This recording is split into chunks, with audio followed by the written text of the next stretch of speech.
erediens is 'n geleentheid waar God praat en ons luister en reageer en ons dan weer die geleentheid het om terug te praat en God luister en reageer. En God se woord en die boodskap is een van die maniere hoe die Here met ons praat en het is vir my 'n voorreg om met julle iets te kan deel vanoggend wat die laaste week op my hart was.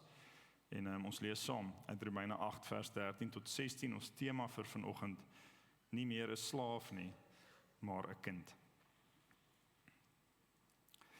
As julle lewe deur die sondige natuur laat beheers, gaan julle die dood tegemoet. Maar as julle deur die Gees 'n einde maak aan julle sondige praktyke, sal julle lewe. Almal wat hulle deur die Gees van God laat lei, is kinders van God. Die Gees wat aan julle gegee is, maak julle nie tot slawe nie, en laat julle nie weer in vrees lewe nie. Nee, julle het die Gees ontvang wat julle tot kinders van God maak, en wat ons tot God laat roep, Abba, dit beteken Vader. Hierdie Gees getuig saam met ons gees, dat ons kinders van God is. En as ek hierdie teks lees, dan wil dit vir my voorkom of ons almal as Christene eintlik hierdie stryd in ons het tussen twee identiteite. En mens sou hierdie twee identiteite kon opsom deur te praat van dat ons of slawe van vrees is, en 'n slaaf van vrees, ek meen dit klink vir baie mense dalk baie ver verwyderd van hulle af, want ek meen jy bly nou dalk in 'n sekuriteitskompleks en jy voel nooit eintlik bang nie, maar tog, jy weet, jy is 'n Suid-Afrikaner, so daar waar mens gaan, iemand het vroeër gesê, ons moet nie seker maak, ons maak die hek hier agter toe, want jy weet nooit nie. Maar slaaf van vrees in hierdie konteks beteken dat jy eintlik bang is vir straf en oordeel. En dat jy eintlik gebonde is aan 'n leefstyl en 'n mentaliteit wat uit tekort gebore is. Ek's bang ek gaan nie genoeg hê nie. Ek is bang ek is nie genoeg nie. Ek is bang iets gaan gebeur met die mense vir wie ek lief is. Ek is bang God hou my dop met die oog daarop om my te kry as ek 'n fout maak. Jy kan al die vrese uitdink in jou lewe. So dis ons een identiteit waarin mense dikwels leef, is die gedagte van slawe van vrees. En dis natuurlik gekoppel aan die gedagte van om 'n slaaf van sonde te wees. Iemand wat so vasgevang is in die mag van sonde en nie uit dit kan ontsnap nie. Maar dan is die ander identiteit, ons identiteit as kinders van God. Nou julle, 'n slaaf en 'n kind is baie verskillend. 'n Slaaf is gebonde, 'n kind is vry. 'n Kind het vreugde in liefde. 'n Slaaf het geen opsie en geen vryheid om uit die situasie uit te kom waarin hulle is nie. 'n Kind het 'n sin van onvoorwaardelike aanvaarding en insluiting in 'n familie in. 'n Slaaf is nie deel van 'n familie nie. En dis die twee identiteite waarmee ons struggle, en ons weet die een is waar van ons, maar ons weet ook dat in ons agterkop is dit vir ons moeilik baie keer om nie soos 'n slaaf van vrees te leef nie. Nou wanneer ons Jesus as ons verlosser aanneem, en die Bybel is baie duidelik hieroor, deur hom te ontvang in geloof, ontvang ons ook die Heilige Gees. En wat Romeine 8 vir ons hierso sê, is dat die Gees wat ons dan nou ontvang, maak ons nie meer slawe van vrees nie. So sê, dit is een identiteit wat ons dra. Maar ons ontvang dan nou die Gees, en daai teks sê die Gees van aanneming, Spirit of Adoption, tot goddelike kindskap. So mens sou kon sê dat 'n ou identiteit word uiteindelik heeltemal vervang met 'n nuwe identiteit. En dit doen die Heilige Gees wat in ons is. En nou lees ons in hierdie gedeelte 'n besonderste frase, en dis die frase wat sê, die Heilige Gees getuig saam met ons gees dat ons kinders van God is. Okay, ek wil dit net 'n oomblik verduidelik, want dit is verskriklik belangrik vir wat ons vandag verder oor gaan praat. So jy het in jou 'n gees, dis soos die diepste setel van jou emosies, veral jou wilskrag lê daar, maar dis die plek waar jy die vermoë het om met God 'n verhouding te kan hê. Dis jou gees, jou diepste wese. En dit is baie keer die plek waar jou binnespraak ook leef. Die goed wat jy vir jouself sê en dit wat jy glo. So daardie gees van jou het gedagtes wat dit herhaal, dit het oortuigings wat dit het, geloofsoortuigings. En nou lees ons hier dat die gees getuig saam met ons is, dat ons kinders van God is. So jou rol is eintlik om die getuienis van jou gees in lyn te hou met die getuienis van die Heilige Gees. So wat doen 'n getuie? 'n Getuie is iemand wat bloot rapporteer oor wat die waarheid is. Dink aan 'n hof, want ons gaan vanoggend nou so 'n bietjie van 'n hofsitting hier hou. In 'n hofsaak maak 'n getuie 'n verskyning om dit wat hulle dan nou as die waarheid wil weergee oor te dra. En ek sien van die mense in die regsbedryf smaal so al vir my. Dit is wat 'n getuie seker veronderstel is om te doen. En 'n valse getuie is iemand wat jou probeer oortuig van iets wat nie waar is nie. En ons het dan nou in ons lewens valse getuies wat teen ons getuig en ware getuies waarvan die Heilige Gees dan nou die eerste is wat vir ons getuig. En die valse getuienis in ons lewe wil ons probeer oortuig dat ons eintlik nog slawe van vrees is. So jy is 'n kind van God. Dis die realiteit, dis die waarheid. So alle getuienis wat in lyn is met daardie waarheid, jy moet saam met dit getuig. Maar dan is daar ook vals getuienis wat jou probeer van iets anders oortuig. Maar jy sien, dis nie meer wie jy is nie. Die beeld wat by my opgekom het is soos 'n muur wat nuut geverf word. Wie van julle kan onthou hoe dit hier gelyk het voordat hierdie mooi verf hier was? Wat se kleur was dit gewees? Natie, wat se kleur was dit hier agter gewees? Daai, kan julle onthou? In geval breinkleur. Daar was lelike woorde wat mense vir daai kleur gebruik het in die verlede. Maar meeste van julle kan dit eintlik nie eers onthou nie, want as jy vra wat se kleur is die geverf voor in die kerk, dan gaan jy sê dis hierdie mooi grys kleur. Jy gaan nie sê, "Jesus, hoorie, kyk hoe lelik was daai vorige kleur." Dan stap jy in die kerk en, "Yes, maar daai kleur was lelik voordat hy hierdie kleur was." Gaan nie dit doen nie. Die jongste laag verf wat die muur mooi toemaak, is die kleur van die muur. En ons identiteit is tot 'n groot mate so. Ons ontvang heeltemal hierdie nuwe laag verf. Hierdie nuwe identiteit. Nou kyk, beelde is ons maar altyd beperk tot 'n groot mate. Maar dis nou wie ons is. Maar dan is dit asof die vyand in die wêreld wil kom en sê, ja, dit is nou maar net, dit eintlik, dit wat daaronder aangaan, dis eintlik wat jou definieer. Maar die nuwe identiteit, dis waar God wil getuig. So, kom ons sê, dis soos jy's 'n beskuldigde in 'n saak. En jy moet nou op 'n manier jouself verdedig, en jy moet 'n getuienis gee van wat die waarheid is oor jou lewe. En die getuienis wat jy moet gee is, jy moet sê hoekom jy 'n kind van God is. Of jy moet verduidelik of is jy 'n kind van God. En nou kan ons sê, daar's 3 valse getuies wat teen ons getuig. Die eerste valse getuie, ek gaan net vir hierdie mense aan die kant wys, is die vlees. Kan julle sien? Mooi, dankie. Nou die vlees verwys na ons sondige natuur. Julle sal sien, dit is ook hoe dit vertaal is in hierdie vertaling vanoggend. Die vlees is alles wat eintlik ons begeerte en ons wil om sonde te doen. Die tweede valse getuie is die wêreld. Dis denksisteme en ek wil sê versoekings, 'n manier van dink wat ons wil weghou van God af. En die derde valse getuie is dan nou die bose. Nou ons sou kon sê dat hierdie 3, eers maar nou reën dit lekker. Hierdie 3 valse getuies praat rooi taal. Rooi taal. Rooi taal is taal wat vrees wil wek, wat jou identiteit wil laat betwyfel.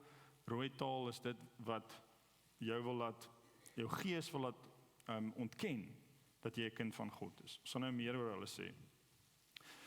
Maar dan is daar 3 ware getuies wie se getuienis met mekaar ooreenstem. Eerstens is die waarheid. Tweedens is Jesus self. En derdens is die Heilige Gees. Nou, hoekom het ek spesifiek hierdie 3 getuies dan nou hier kom neersit? En ek dink dit vir my gaan dit oor hoe die skrif daarna verwys. So Jesus sê, as julle aan my woorde getrou bly, sal julle die waarheid ken en die waarheid sal julle vrymaak. Hierdie 3 getuienisse verwys na die 3 goed wat die skrif sê vryheid gee. So die waarheid maak vry. Jesus sê dan ook self, wanneer die Seun jou vry maak, dan is jy werklik vry. Jesus bring vryheid.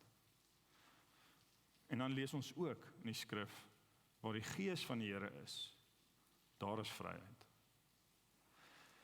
En die getuienis van hierdie getuies is groentaal. En groentaal wil ons altyd na die plek toe bring waarin ons identiteit as kinders van God bevestig word.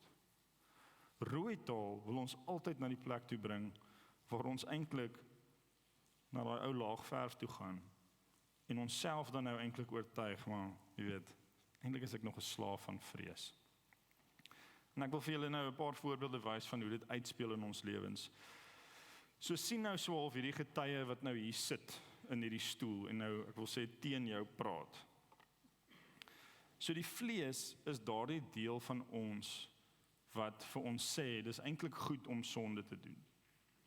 So iemand wat oorgelewer is aan die vlees, aan die sondige natuur, is oorgelewer aan daardie deel van hulle wat wil toegee aan, ek dink, selfsug, welis, woede-uitbarstings.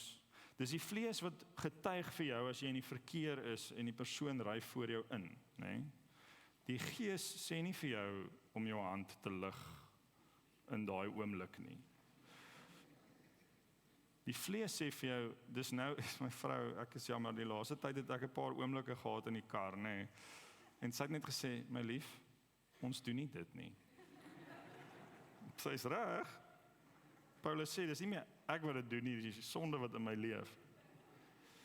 En wat jy sien in die wêreld is dat die vlees wil altyd homself regverdig. Die vlees wil altyd sê, dis nie so bad nie, dis eintlik fyn om dit te doen, almal anders doen dit. Die getuienis van die vlees is teen ons, want die vlees se getuienis hou ons in 'n patroon van gedrag wat eintlik tot slawerny lei. So ons word dan nou slawe van ons welis, ons word slawe van ons woede, ons word slawe van ons gierigheid. Uiteindelik word ons dan gevangenes en die woord sê, die loon van die vlees, die loon van sonde is uiteindelik die dood, maar die Gees bring lewe en vrede. So die 2 getuienisse teen mekaar, sou ek nou sê, is dan nou die Gees teen die vlees, want wat doen die Heilige Gees? Die Heilige Gees sê vir ons, maar wanneer jy uit die vlees uitleef, tree jy nie volgens jou karakter op nie. Jy tree eintlik buite jou karakter op. En hierdie was in my lewe vir my 'n bitter groot sleutel gewees om bevryding van sekere sondes in my lewe te ervaar. Kom ons sê jou issue is intense woede in oomblikke. As jy dan weer 'n woede-uitbarsting het, dan sê jy vir jouself eintlik, maar dit is wie ek is. Ek tree op na my aard. Maar die Heilige Gees wil eintlik vir jou sê, weet jy wat, as jy dit doen, tree jy eintlik nie in jou aard op nie, want jou aard is eintlik nou om 'n kind van God te wees. En al wat jy moet leer is om vanuit daai nuwe identiteit te leef. Sê maar, hoe kan ek meer eintlik wees wie ek reeds is? En dan sê die Bybel, maar dit is eintlik om die vlees af te sterf en deur die Gees te lewe. 'n Kind van God word nie minder 'n kind van God as hulle nie gedra in hulle huishouding nie. Dis 'n onvoorwaardelike identiteit. As my een kind verskriklik stout is en die ander een is baie soet en doen alles wat ek vra, watter een is meer my kind? As jy hierdie vraag snaaks antwoord, dan gaan ek jou kom sien by jou huis.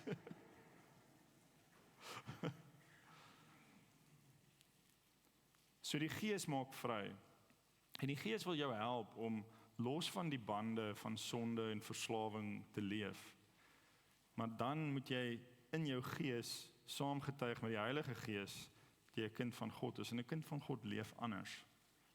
Nou wanneer jy sonde doen, tree jy eintlik tydelik buite jou karakter op, dis wat ek dink. Jy kan vergifnis daarvoor ontvang en die Here waarborg ons, hy is getrou en regverdig. Hy vergewe ons en hy reinig ons. Die muur word weer skoongevee. As jy sonde doen, is dit nie 'n ander kleur verf nie. Dis miskien 'n paar grondspatsels. En om vergifnis te ontvang is dan om net weer dit skoon te vee. Wie jy is daar nog altyd. It's a moment of temporary madness. So dis die gees teen die vlees. En om fyn te luister. So enige taal, enige rooi taal wat vir jou sê, eintlik sê nie 'n kind van God nie. Dit is nie van God af nie. Dan die tweede getuie teen jou is die wêreld. En hierdie getuie praat verskriklik hard in die kerk. Want dis die getuie wat jy die hele week hoor. Dis die getuie wat jy hoor in die nuus, dis die getuie wat jy hoor in sosiale media, dis die getuie wat jy sien in flieks, dis die getuie wat jy hoor op die radio. Hierdie getuienis is so, ek wil sê, ingegrafeer in ons breine in dat ons eintlik dink dit is hoe die dinge moet werk. Die getuienis van die wêreld is eintlik prestasie en tekort. Die wêreld sê jy moet beter wees as wat jy is en wanneer jy beter is as wat jy nou is, gaan jy gelukkig en suksesvol wees. Dis die boodskap van jy moet meer hê en dis hoekom advertensies verkoop eintlik 'n image van 'n sekere tipe lewe. Jy weet destyds as jy daai Verimaak advertensies kyk, jy wil nie eintlik die big green clean machine stofsuier hê nie. Die van julle wat weet waarvan ek praat is in die regte generasie vanoggend dan nou. Jy wil eintlik die tipe mens wees wat so 'n stofsuier het en die tipe skoon huis het wat daai stofsuier vir jou gee. Jy wil nie eintlik die een wees met die horlosie in die advertensie nie. Jy wil die een wees wat lyk soos Novak Djokovic, wat die horlosie dra in die advertensie. So die wêreld sê vir jou, jy het nodig, maar die wêreld funksioneer ook uit die boodskap van tekort. Jy spaar nie genoeg vir jou aftrede nie. Die kar wat jy ry gaan nie lank genoeg hou nie. Ek sien een vrou kyk so vir 'n man. My wêreld. Dis 'n voorbeeld. Ek sê nie dit is dalk baie keer tyd, nê. Maar dis die gedagte van ek is bang want ek is nie genoeg nie en ek het nie genoeg nie en niks gaan ooit oukei wees nie. En die boodskap van die wêreld spoel dan oor en dis baie keer dis fisiese voorkoms, dis materiële welvaart en dis ook hierdie uitlokking tot sonde.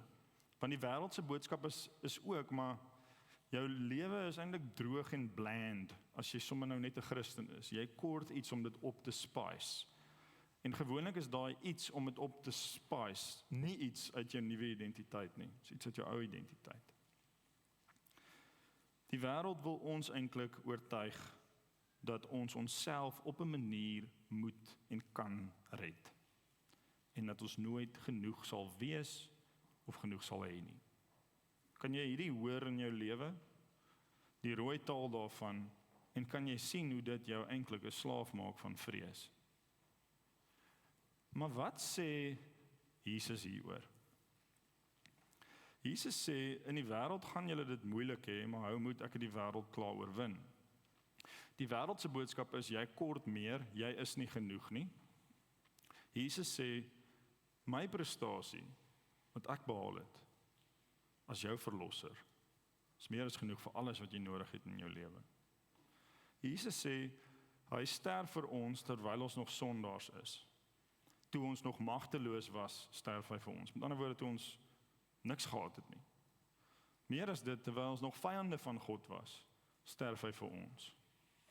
Hy sê, as jy my volg, is daar 'n klomp goed wat jy nou oor worry, wat jy net eenvoudig nie meer oor hoef te worry nie.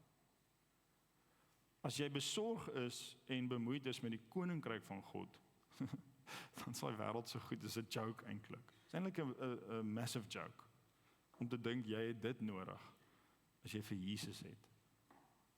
Ek was hierdie week in Riversdal met 'n jeugweek, en dit is so lekker om met die jong manne te werk, en die een beeld wat nogals gestiek het by hulle was die van die Romeinse handdruk. Ag, wil jy my nie gou help nie asseblief? Ja, kom staan net gou 'n oomblik hier. Baie dankie. Sien jy daar 'n lang broek aan, so is fyn. Okay. So in daai tyd het hulle dis die Romeinse handdruk.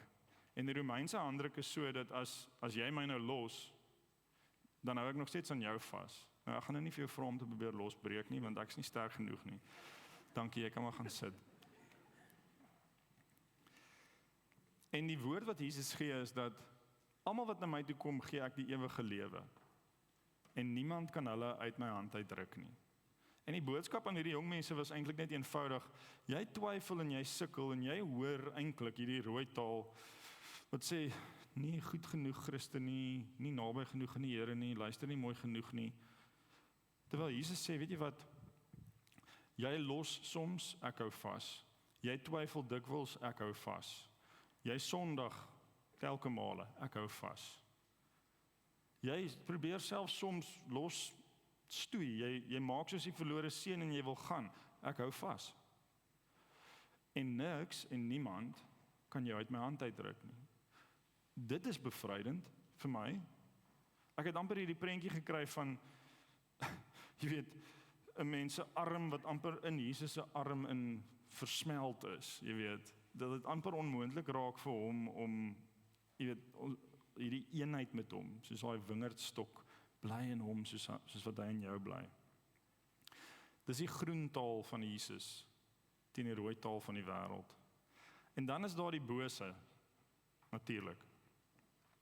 Die duiwel in sy magte. En ek dink die rede hoekom dit die grootste aanslag is omdat dit 'n konstante bombardering is van leuns. Jesus sê dat hy is 'n moordenaar en hy is 'n leienaar. En van die begin af praat hy leentaal. Maar jy weet hoe dit is met iemand wat goed kan lieg. Hulle weet eintlik hoeveel waarheid om te gebruik om jou te oortuig van 'n leuen. Maar die wese bly 'n leuen.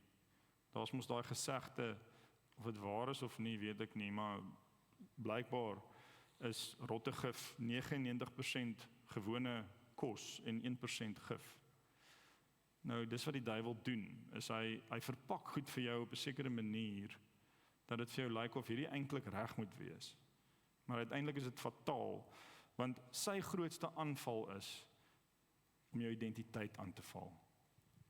Dink aan die versoeking van Jesus, nê, in die woestyn, dan sê hy maar, as jy regtig die seun van God is, laat dit gebeur. Hy challenge Jesus se sienswyse van sy eie identiteit. So, wat hy met ons doen, nou die woord Satan beteken aanklaer of beskuldiger. So wat hy met ons doen is, hy kla ons aan, hy probeer ons van 'n valse getuienis oortuig, met die oog daarop om ons te oortuig dat eintlik, as ek nie dit of dit of dit doen nie, of as ek dit of dit of dit gedoen het, dan is ek nie 'n kind van God nie. Want kinders van God maak mos nie so nie. En dan word alles in ons geloofslewe op 'n manier voorwaardelik.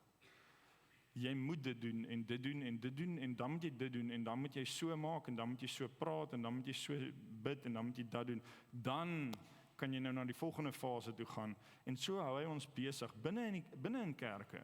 Hou hy ons besig op 'n manier met godsdienstige prestasie. En ek kry die prentjie van hom wat sit en sy sigaar rook en lekker lag, want kyk hoe hardloop hierdie kinders van God rond, wat eintlik slawe is van prestasie godsdiens. Maar hy's 'n moordenaar en 'n leienaar. En hy wil jou so diep oortuig van hierdie valse identiteit, dat jy regtig dit verloor en dit miskyk in jou lewe. Jy kan dit nie verloor nie, maar jy leef nie vanuit dit nie. En dan kom Jesus en hy sê, maar as julle aan my woorde getrou bly, sal julle my disippels wees, en julle sal die waarheid ken, en die waarheid sal julle vrymaak. Leuns moet met die waarheid geveg word. Jy kan nie bloot sê iets is nie 'n leuen nie. Jy het die alternatief nodig. En julle, daar's 'n rede hoekom die Here vir ons 'n Bybel gee wat so dik is. Want dit is soos om 'n arsenaal te hê teen 'n volskaalse oorlog wat na jou kant toe kom. Jy het meer as genoeg. Jy het meer as genoeg. En daarom is dit, dink ek, noodsaaklik dat ons die skrif sal ken. Dis aan die hart en die wese van disippelskap. As jy wil begin iewers, kan ek vir jou aanbeveel om Romeine 8 te gaan memoriseer. Dit is nie so baie verse nie. Jy verstaan nie wat dit vir jou kan doen in jou lewe nie. Imagine jy hou vas aan die gedagte, daar's geen veroordeling vir die wat in Christus is nie. Dink jy hou vas aan die gedagte dat niks in die hemel of op die aarde kan jou skei van God se liefde nie. Dis enkele gedagtes. Maar as daar 'n stortvloed van leuns is wat oor jou pad kom, in tye van nood help dit jou. En daai waarheid maak jou vry. So vriende, om af te sluit, dit is so dat dit soms vir ons moeilik is om nie hierdie dinge te glo nie. Want ons kyk vas in onsself en die toestand waarin ons lewens dikwels is. En daarom wil ek jou vandag eintlik uitnooi om te sê, miskien gaan dit minder oor om iets op te hou glo. En dit gaan eintlik meer daaroor om 'n sekere getuienis te begin glo. Want jy sien, as jy met die dinge van die Gees, die dinge van Jesus en die dinge van die waarheid besig is, dan gaan die valse getuienis teen jou nie 'n stem hê om te kan praat nie. En dan is ons meer as oorwinnaars deur hom wat ons liefhet. En ons kan bely en getuig dat daar is niks wat ons kan skei van sy liefde nie. Ek gee jou 'n paar oomblikke om net te kom land vandag. Vir julle te vra, wat is dit wat jy vandag moet hoor en waarmee gaan jy vanoggend huis toe?